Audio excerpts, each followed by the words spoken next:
Dobrý den. Dobrý. Máte knihovnu? A mohla bych ji vidět? Samozrejme, mám knihovnu. Nech sa páči.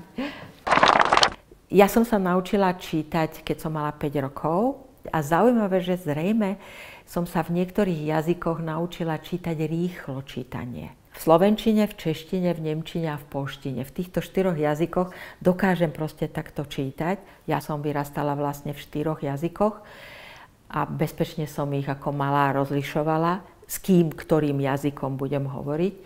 Ale veľmi mi je ľúto, že strácam moju francúzštinu. Francúzština je jazyk slovies a ten sa veľmi rýchlo stráca. Ja som dcéra profesora literatúry, takže som od detstva žila obklopená knihami. Môj otec mal veľké knižnice doma a spravoval aj knižnicu v škole, v ktorej učil. A ja som bývala často chorá, takže ja som prečítala všetko, čo bolo u nás doma a potom som prečítala aj všetky tie, ktoré boli v knižnici. Otec neveril, že to dokážem tak rýchlo prečítať, takže ma potom skúšal, že na tejto strane o čom sa píše. Samozrejme som si začala budovať knižnicu, keď som odišla ako 16-ročná a začala som filmovať Markétu Lazarovú. Keď som začala študovať sociológiu na vysokej škole, tak potom začali tie knihy pribúdať. Dnes už až tak toľko kníh nekupujem. Teraz napríklad som bola v Poľsku 3 mesiace a prečítala som asi 40 kníh. No ale samozrejme žiadnu z nich som si nedoniesla, pretože som si urobila poznámky. Toto je klasická knihovňa, zrejme vyrabovaná z nejakého zámku, ale nie ja. To niekto musel vyrabovať, ja neviem. Je nádherná, je poskladaná bez jediného klinca a je veľmi prehľadná. A tým, že je za sklom. Ja musím mať knihy za sklom, pretože mi je ich veľmi ľúto, aby som ich vystavila prachu neustáleho. Zároveň je to aj taká spomienka na Milana Lasicu. To bola knižnica môjho muža a jeho matky. Milanové knihy, tie sú všetky prístupné ako knižnica Milana Lasicu.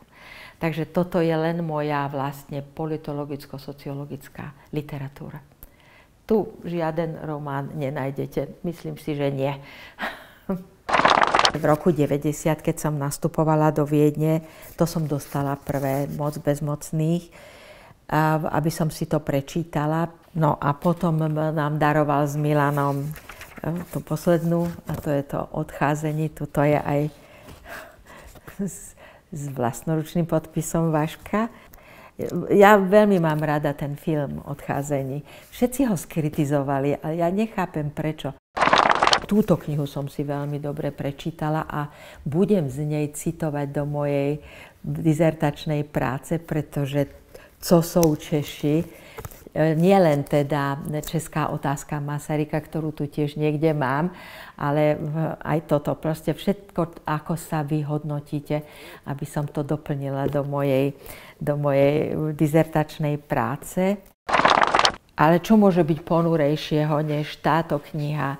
Toto je kniha, ktorú si treba prečítať, ale to sa dá len 10 strán. Potom sa musíte ísť prejsť, alebo najesť, alebo napiť. Inak sa to nedá zvládnuť. Stalinizmus, to je komunismus budovatelského období, musím to prečítať po česky, se zvolna přeměňuje ve svérázný ruský fašismus. Má všechny osobité rysy fašismu. Totalitní stát, státní kapitalismus, nacionalismus, vůdcovský princip a jako nezbytný základ militarizovanou mládež. Lenin ještě nebyl diktátorem v moderním smyslu toho slova. Stalin už byl vůdcem, diktátorem v dnešním fašistickém smyslu. Dnes, keď diskutujeme o tom, že čo vlastne teraz je v Rusku, no fašizmus. Presne popísaný tu, samozrejme, alebo teda cesta k ruskému fašizmu, ktorý už mali, keď toto písal Berďajev.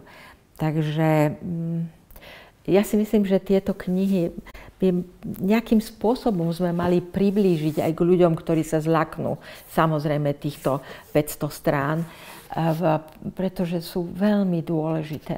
V týchto 500 stranách je toľko múdrosti a poučenia, ak vôbec sme schopní, alebo budeme sa hrať na to, že sa predsa len trošku poučíme. Ja bez kníh jednoducho, bez tých nových ideí a bez tých nových súvislostí, ktoré mi tie knihy dávajú a ktoré povzbudzujú moju fantáziu, ja nemôžem existovať.